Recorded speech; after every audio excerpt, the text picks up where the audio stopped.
Miaka mingi sana iliyopita, Mwenyezi Mungu aliwatoa Banu Israel kutoka kwenye adhabu na mateso waliokuwa wakiyapata kwa Firauni na watu wake. Akajaalia maji bahari kupasuka pande mbili ili wao wapite pale,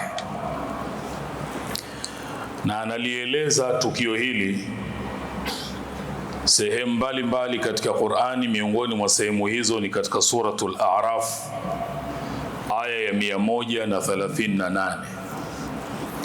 Mwenyezi Mungu anasema baada ya bismillahir rahmanir rahim, wajawazna bibani israila albahra faataw ala qaumin ya'kufuna ala asnamin lahum qalu ya Musa ij'al lana ilahan kama lahum aliha qala innakum qaumun tajhalun.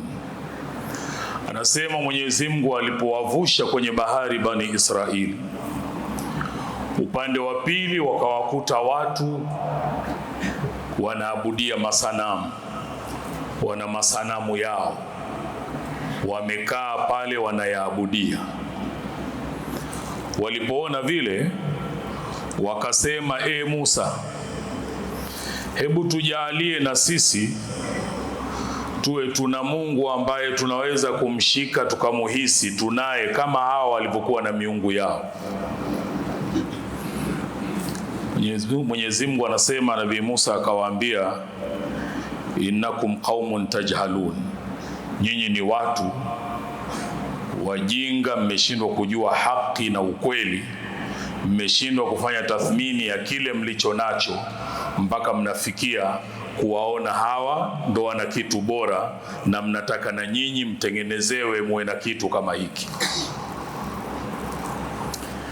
Wakati wa Bwana Mtume sallallahu alaihi wasallam, tunahadithiwa alipotoka kwenda Hunain, alipita katika mti, marra bi shajaratin lilmushrikina, mti wa washirikina ulikuwa unaitwa dhatu anwatin.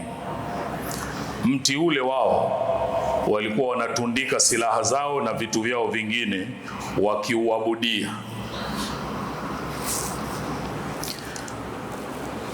Walipoona vile, wale Waislamu wapya wako pamoja na Bwana Mtume sallallahu alaihi wasallam, wakasema, ya Rasulullah, mjumbe wa Mwenyezi Mungu, ij'al lana dhata anwatin kama lahum dhatu anwatin, na sisi hebu tufanyie tuwe na mti wetu na sisi ambao tunatumia kama hawa walivyokuwa na mti wao.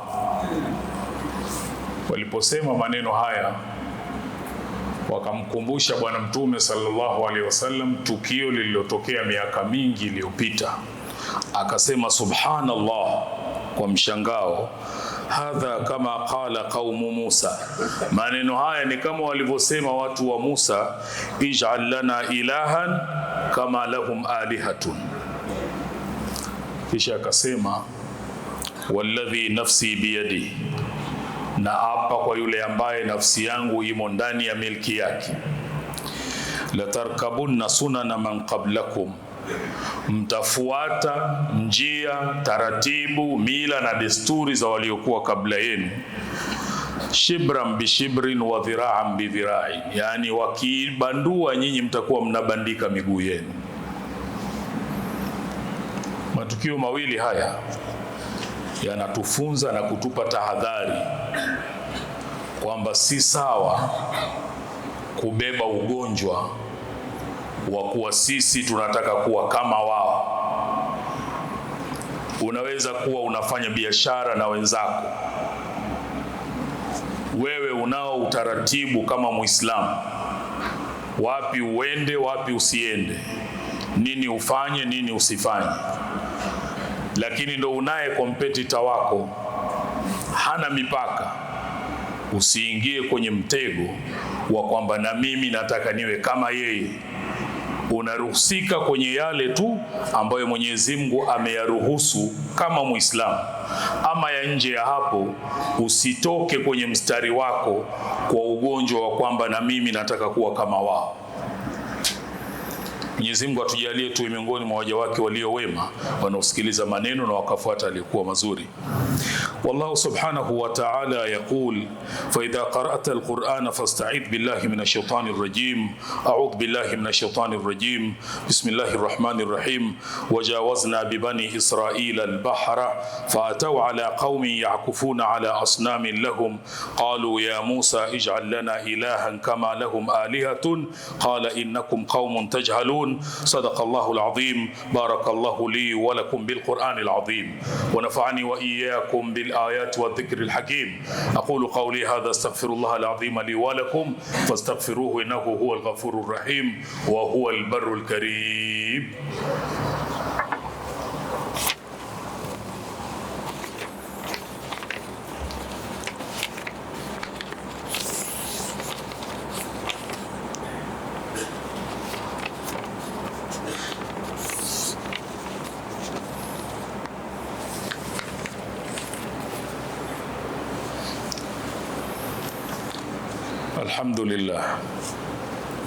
الحمد لله رب العالمين والصلاة والسلام على أشرف الأنبياء والمرسلين وعلى آله وصحبه أجمعين.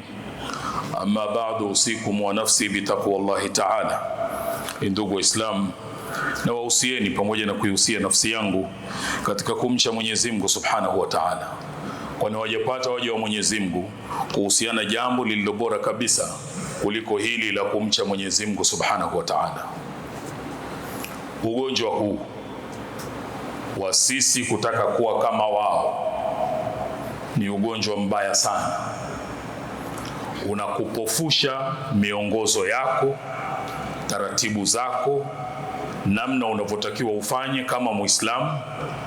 Kinachokupeleka na kukutoa, unakimbiza kwenye kile kinachoitwa cutting throat competition. Lazima niwe kama yeye na nimpite.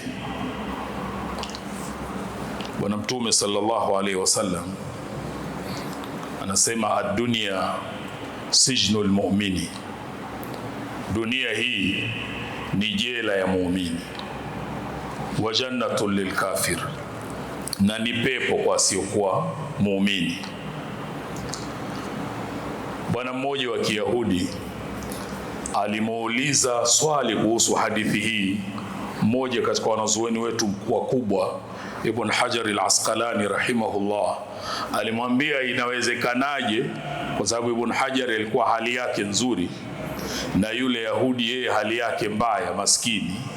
Akamwambia inawezekanaje kwamba dunia hii ni jela kwa muumini na wewe uko hivyo, na ni pepo kwangu mimi na mimi niko hivi? Akamjibu akamwambia, mimi pamoja na hivi nilivyo, bado dunia hii ni jela kwangu, na wewe pamoja na hivyo ulivyo, bado dunia hii ni pepo kwako. Nini maana yake? Wewe huna sheria zozote zinazokuzuia kwenye kutafuta mali, kwenye kuuza, kununua, uishi namna gani, unafanya chochote utakacho. Kwangu mimi kuna mambo siwezi kufanya hata kama ninayataka, ndio maana dunia hii ni jela kwangu mimi. Bwana Mtume sallallahu alaihi wasallam ametuonya, ametutahadharisha kile ambacho kinaweza kututokea. Tuchukue tahadhari kubwa. Tunaweza kutaka kuwa kama wao kwenye yale ambayo Mwenyezi Mungu anayapenda na kuyaridhia. Vinginevyo ni lazima turudi kwenye mstari wetu. Anatuambia la tattabi'anna sunana man qablakum, mtafuata nyendo, njia, tamaduni, mila na desturi za waliokuwa kabla yenu, hatua kwa hatua, kwa ukaribu sana mtakuwa mnafata. Hata lau salaku juhra dhabbin, hata wao mnawafuata wakiingia kwenye shimo la mburukenge, la salaktumuhu, na nyinyi mtafata, mtaingia humo. Hatari ya kutaka kuwa kama wao bila ya kufata miongozo yetu, utaratibu wetu, namna unavyotakiwa.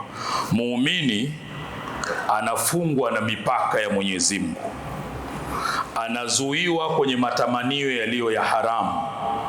Muumini hawi blinded na kufanikiwa tu kwamba lazima niwe kama wao au niwapite.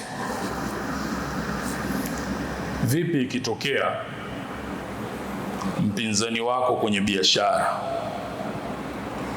yeye ni katika wao, hana mipaka, hana kinachomzuia, kwa hiyo unaona kila pahala anakupita tu, kwa hiyo na wewe unataka kuwa kama yeye, ufanyeje?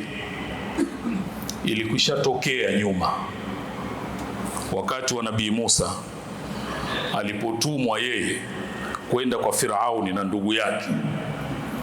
Alikuwa anakwenda kwa mtu ambaye hana mipaka, na yeye hilo akaliweka wazi mbele ya Mola wake. Yeye na ndugu yake, Mwenyezi Mungu anatuhadithia katika surati Taha aya 45, qala rabbana innana nakhafu an yafruta alaina au yatgha. Unatutuma kwa bwana huyu, lakini sisi tunaogopa huyu bwana atafanya haraka kutuadhibu na atachupa mipaka. 46 Taha, Mwenyezi Mungu anawaambia la takhafa, msiogope, innani ma'akuma, mimi niko pamoja na nyinyi, nitawasaidia. Asma'u, nasikia kila anachosema na mnachosema, wa ara, na naona kila anachofanya na mnachofanya. Tujitahidi sana kupambana na ugonjwa huu wa kuwa nataka niwe kama wao, kisha unasahau misingi yako, taratibu zako na miongozo yako ambayo Mwenyezi Mungu anakutaka uwe. Mwenyezi Mungu atujalie tuwe miongoni mwa waja wake walio wema, wanaosikiliza maneno na wakafuata yaliyokuwa mazuri. Kisha kwa mafundisho mazuri haya aliyotuletea Bwana Mtume sallallahu alaihi wasallam, Mwenyezi Mungu akatuamrisha jambo alilolianza yeye mwenyewe, kisha akalifuatisha kwa malaika, na akamalizia kwetu sisi kwa kutuambia inna Allaha wa malaikatahu yusalluna ala nabi ya ayyuhalladhina amanu sallu alayhi wa sallimu taslima. اللهم صل وسلم على سيدنا محمد وعلى اله وصحبه اجمعين، خصوصا منهم امير المؤمنين سيدنا ابي بكر الصديق، امير المؤمنين سيدنا عمر بن الخطاب، امير المؤمنين سيدنا عثمان بن عفان، امير المؤمنين سيدنا علي بن ابي طالب، بقية العشر بشرين بالجنة وعن أزواج نبيك وعمي وسبطائه ذوي الإخلاص والصفا. ربنا تقبل منا إنك أنت السميع العليم، وتب علينا إنك أنت التواب الرحيم، واغفر للمؤمنين والمؤمنات والمسلمين والمسلمات الأحياء منهم والأموات برحمتك يا أرحم الراحمين. عباد الله، إن الله يأمر بالعدل والإحسان وإيتاء ذي القربى وينهى عن الفحشاء والمنكر والبغي يعظكم لعلكم تذكرون. فاذكروا الله العظيم يذكركم واشكروه على نعمه يزدكم ولذكر الله أكبر. الله يعلم ما تصنعون. أقم الصلاة.